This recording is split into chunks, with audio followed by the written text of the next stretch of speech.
Peace. It's your girl T Speaks.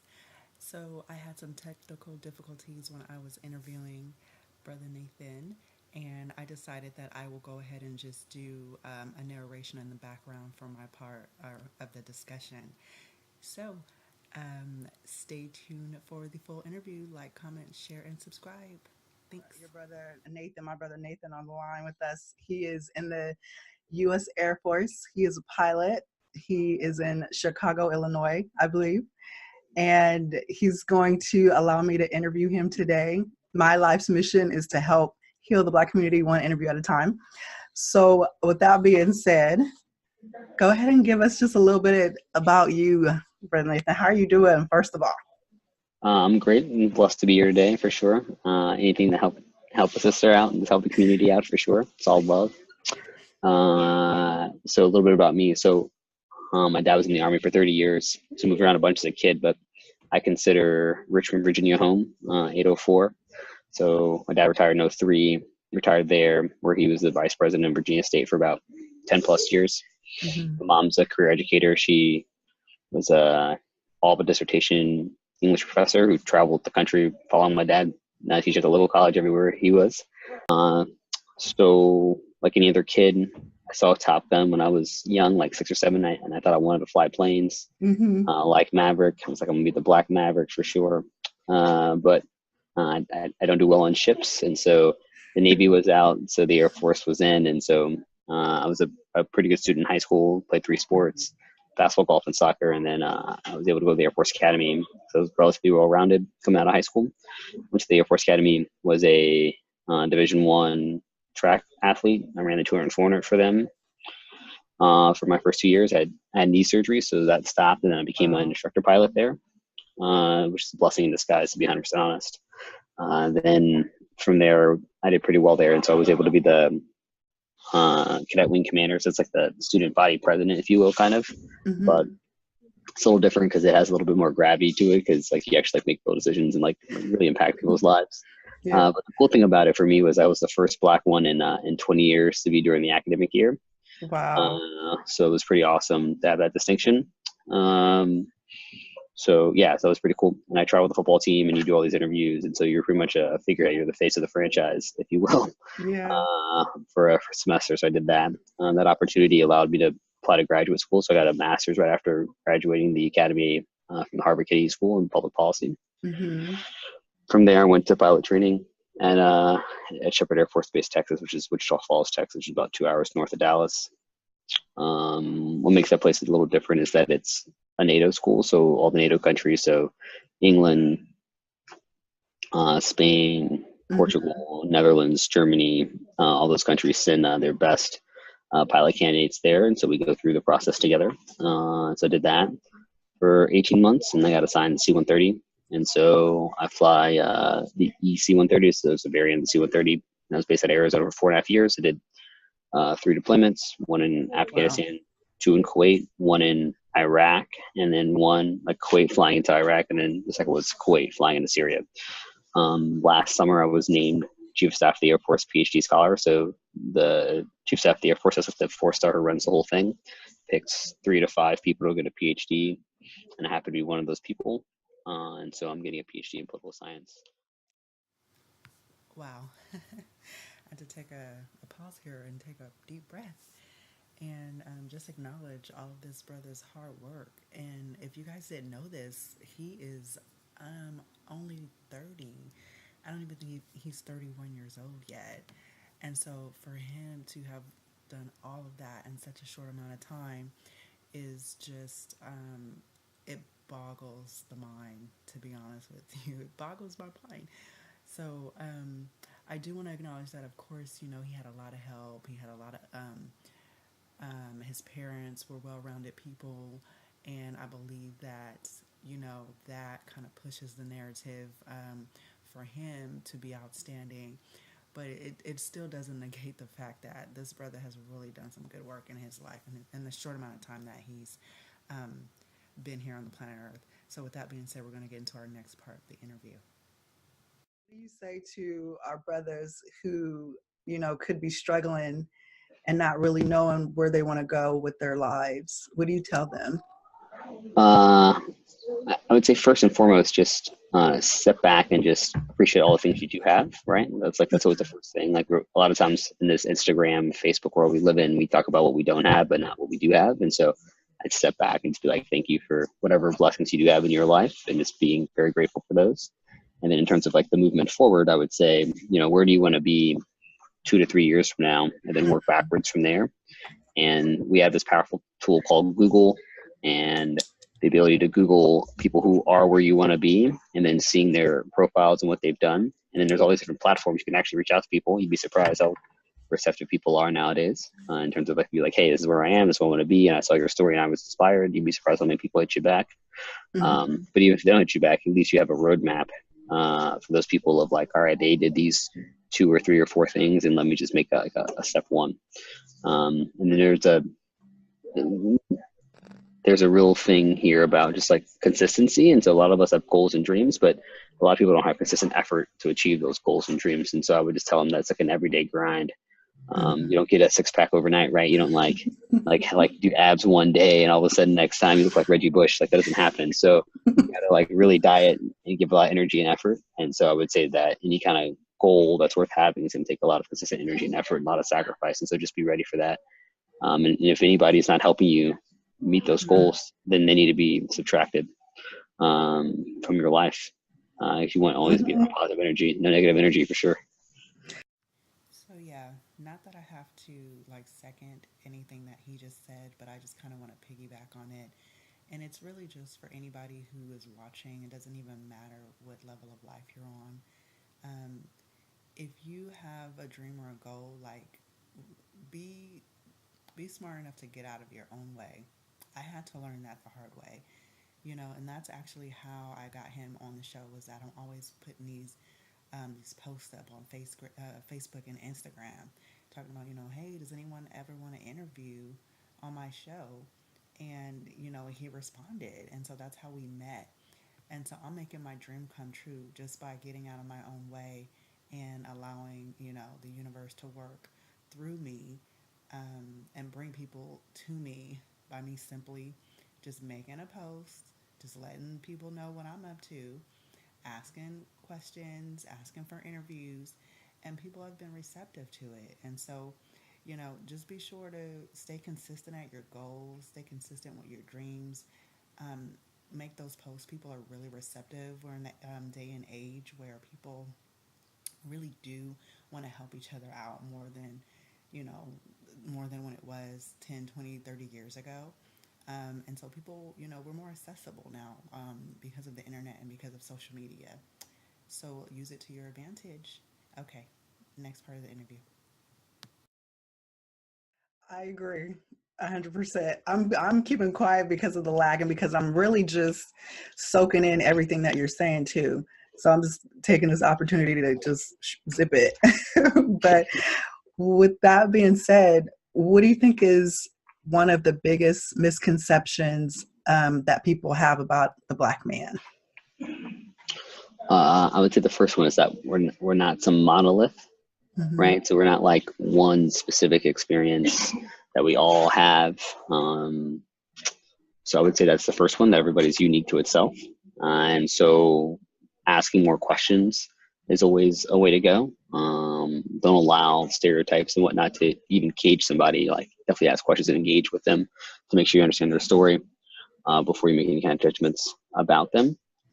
There's too many times and too many places that there's just these like very blanket stereotypes about all of us that are out there within our own community, outside of the community, about ourselves. And so I think asking more questions about every individual you meet is huge. And then going from there. Mm-hmm. How hard is it to get to where you are right now in your career? What type of work and mindset does it take to get to where you are? Yeah, mindset's a strong word. I think, like I said, it's just being, in some ways it's being selfish, and in some ways it's being selfless. And so the selfish part is putting yourself first and your goals first, and not letting people detract you from those.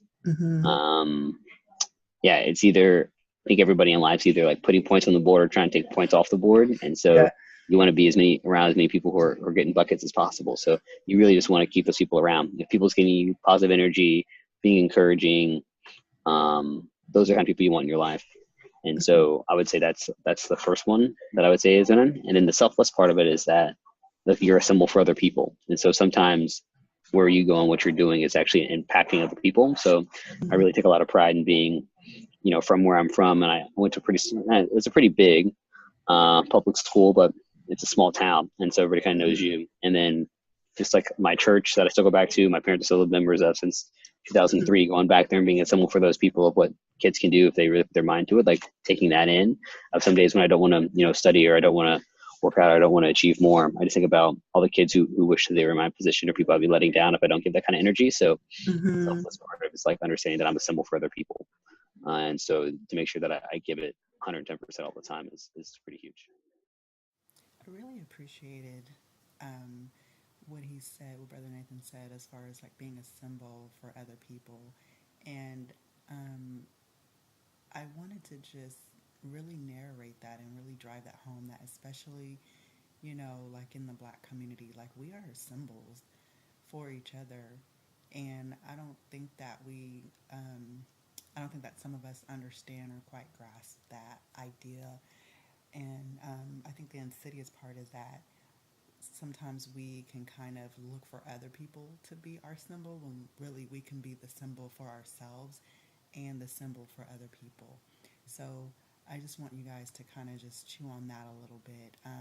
And it's really, just drove home in my heart that I'm a symbol for, the Black community and the Black experience and what, a strong, well-rounded Black woman looks like. And Brother Nathan is a symbol for what a strong Black man, well-rounded man looks like. And so I want you to just ask yourselves, like, well, what is your symbol? What symbol are you giving off to the African community and to yourself and to your family and your legacy? Okay, next topic. I'm blown away by your answers. Why do you think some people stay in toxic relationships knowing that they're toxic or abusive? Like, what's your take on that? So I think you don't know what you don't know. Right. So my girlfriend now currently talks about like she never knew she was going to be in, like, could ever love somebody as much as she does right now, because she never had it before. Right. And so I'm blessed to have parents who've been married 45 years. And so seeing that firsthand, what that looks like and what a healthy relationship looks like is huge in terms of just having a standard to work from. And so I would say that my first question, like I said, asking more questions. When you say somebody's in a toxic relationship, I would ask questions about like what examples of good relationships do they have in their life from there. Because if they can't point to a bunch of good ones, then that kind of helps understand it and then know that it's a process you got to work through if you don't have good examples, right? So I think that's like the first piece of the puzzle.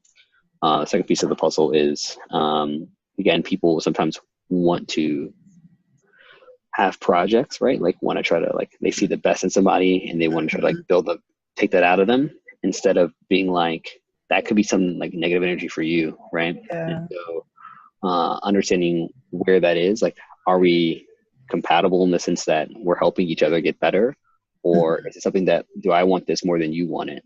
Right. And if that's the case, then that might just be a bridge too far that you can't even make happen. And so step one is just understanding the baseline people have in terms of what's a good relationship. And then baseline two is, are we in a space where we're compatible for each other in terms of like going in the same direction? And so I think those are probably the two biggest ones, I would say.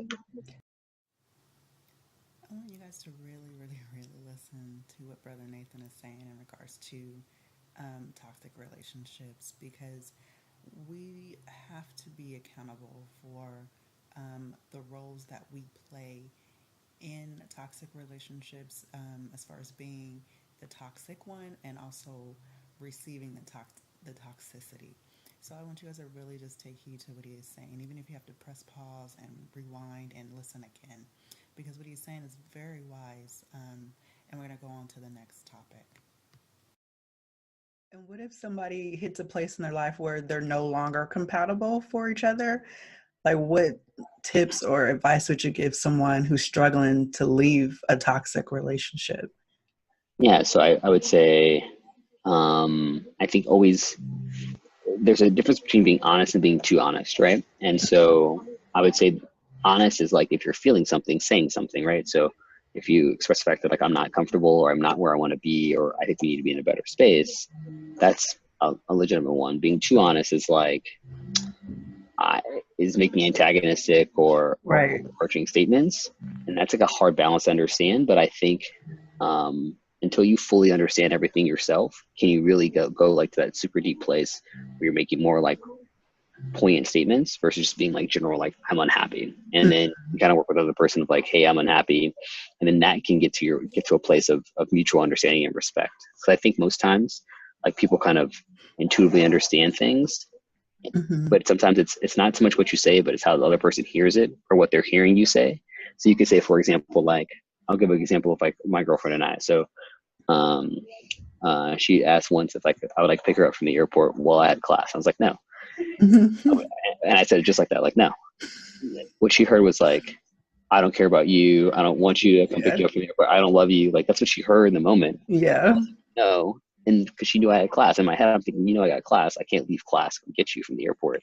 Yeah. But she, like, literally how I presented the information wasn't a way that she heard, I don't care about you, everything else. So sometimes you've got to just really come at it from a place of caring about the other person's feelings to make sure that what you're saying is actually what they're hearing. And that's a very like delicate space, and that comes with more reps and more time.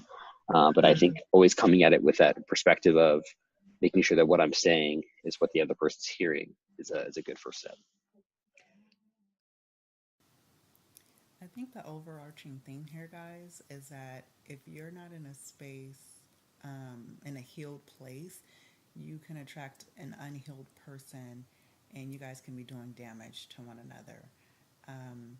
Or you can be in a healed place, right, and be talking to someone who's not healed and be delivering a message to them and they can't receive it yet because they're not in a healed place, and vice versa. And so it's kind of like a doctor talking to you about the importance of healthy eating and exercising and quitting your smoking. Like if you're not in a place to like receive that message, like it'll kind of just fall on deaf ears, and it'll also like you can kind of become like a defensive about it. And so I think it's really important to just kind of like unpack your own personal dialogue and how you speak and narrate to yourself the thoughts that you think, how you talk to yourself. Because if you talk to yourself in a healthy manner, you're more able to talk to someone else in a healthy manner. And you'll also be able to teach others how to talk to you in a healthy manner as well. And so the cycle, of healthiness and healthy relationships continue. Okay, next topic. So, like, how do you think that you've changed over the last 5 years? Oof, 5 years. Yeah. So I was thinking I'm 31 now. So 5 years ago, I'm 26. Where was I 5 years ago? Man. So 5 years ago, I am just I'm still in Little Rock, Arkansas. Holy smokes, in qualification class. Okay, so it's huge. I mean, I think professionally it's different in the sense that like I didn't know what I wanted to do or where I wanted to be, in the sense of like, was the Air Force going to be a 20-year career for me or not? So just for clarification's sake, so in the military, when you are a pilot, you owe them 10 years after you get your wings. So that was going to take me to November of 2023. And then, so it's that's a crunch point for everybody of like, when your initial pilot training commitment's up, what do you do? Do you stay or do you get out?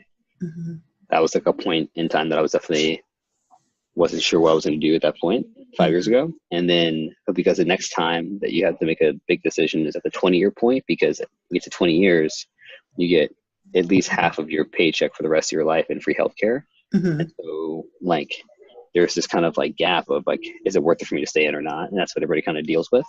So I would say that 5 years ago, I wasn't really committed one way or the other what I was going to do. And so I think having that professional ambiguity definitely, for at least for me, spilled into everything. Like, I don't think I attacked relationships in the same way after like trying to find a partner. I think I was just like finding something that was convenient. So I think in my personal life, that's probably what it came.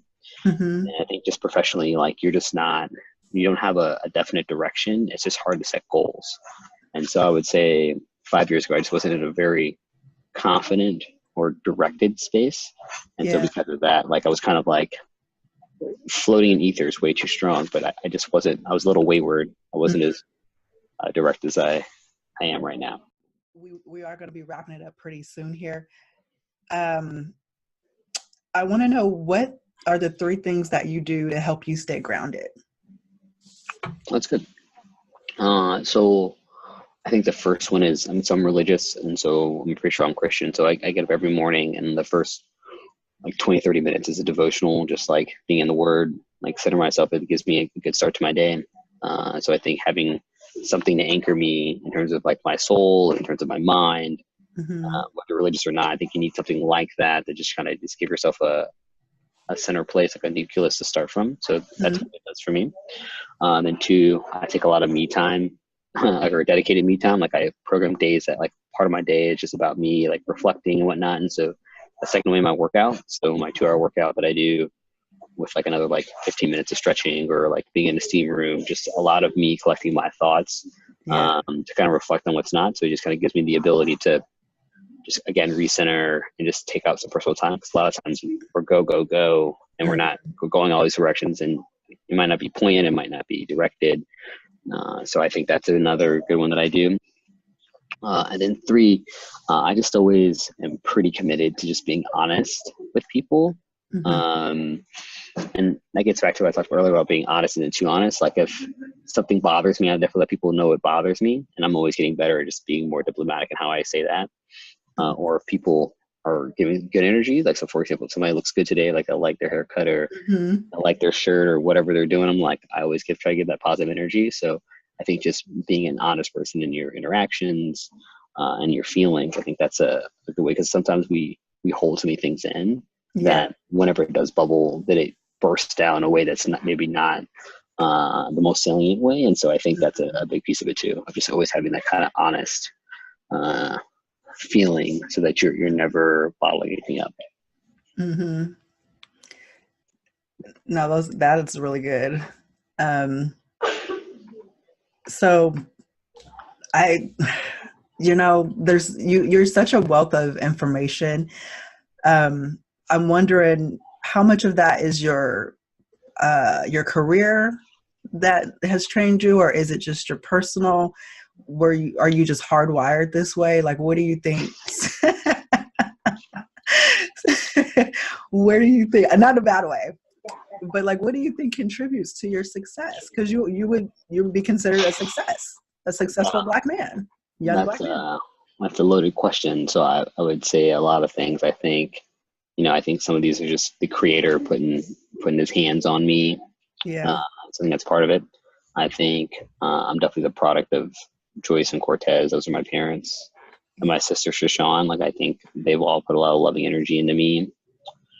I think it's a lot of experience too, just seeing so many different things and being around so many amazing people who I call friends or mentors, that some of that always just kind of like rubs off on me. And so if you're in enough of these like really powerful, awesome circles, you definitely pick up tools of the trade from everybody else to try to help you direct your life. So I would say that that's part of it. And then I really think I'm here for a purpose. Like, I don't know what that purpose is just yet, but whenever things come in front of me that speak to me in a certain way, then I definitely go after them and attack them with full force and effort. So I think that's part of it as well. What's your prayer for the Black community? Oof.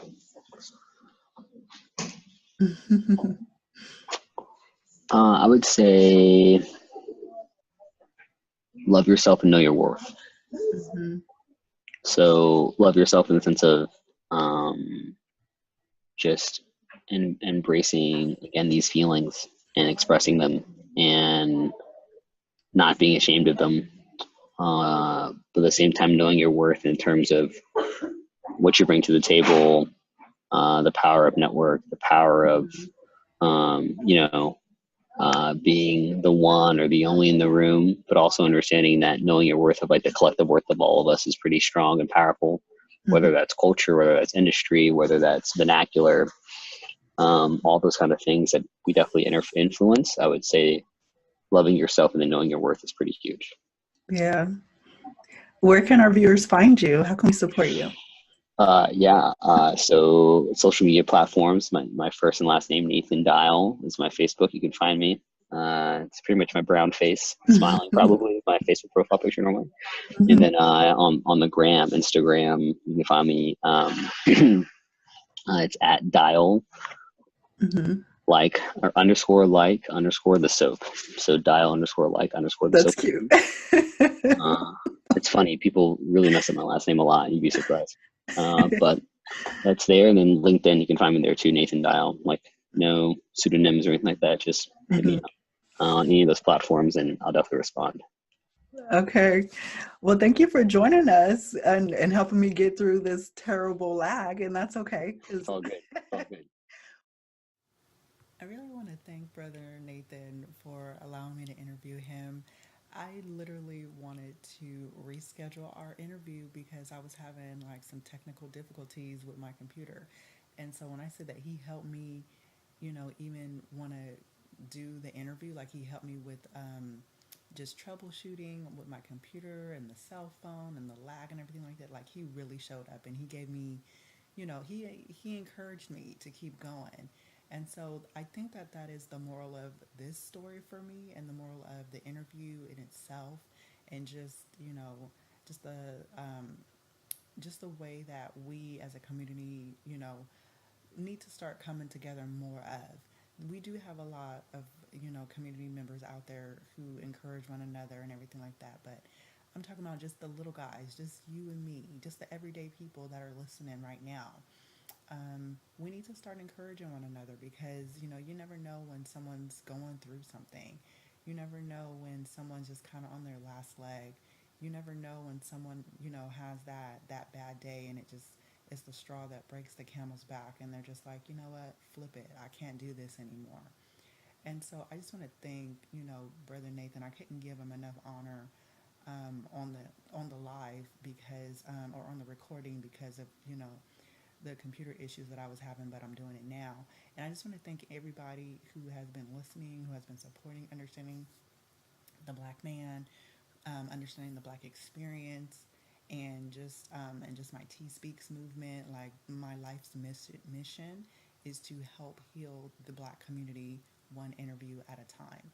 And so if you yourself or if you know anyone who would be interested in being a guest on a future episode of understanding the black experience, you don't have to be a man. You can be a woman. You can be a kid. You can be an elder. Like I'm looking to fill spaces for the next few months, and like I said, it's going to be an ongoing project because, like I said, my life's mission is to help heal the African American community one interview at a time. Be sure to like my page. Be sure to drop me a comment. Be sure to subscribe. Be sure to share. Be sure to message me. Support the brother that I just interviewed. He's a wealth of knowledge. Reach out to him if you have any questions about getting into the military. And thank you so much for your support. I love you guys all. Till next time, T Speaks. Bye.